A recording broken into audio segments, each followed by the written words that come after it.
Ako misliš da je biološko ratovanje izum modernog doba, grešiš. Niti je nastalo u 20. veku, niti u laboratoriji.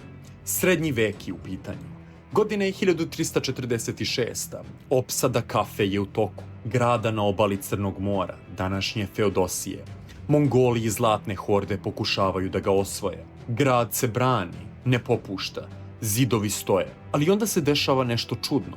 U mongolskom logoru vojnici počinju masovno da umiru. Nepoznata bolest, strah, panika, smrad smrti. I tada dolazi odluka koja menja tok istorije. Umesto kamenja, katapulti počinju da izbacuju zaražene leševe. Direktno preko zidina grada. Ne kamenje, ne vatru, već kugu. Bolest ulazi u kafu. Ljudi umiru jedan za drugim. Grad pada. Ali tu priča tek počinje.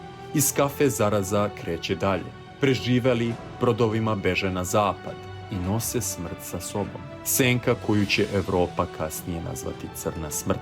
A sad ti reci, koliko daleko bi ti išao da ostvariš svoju pobedu?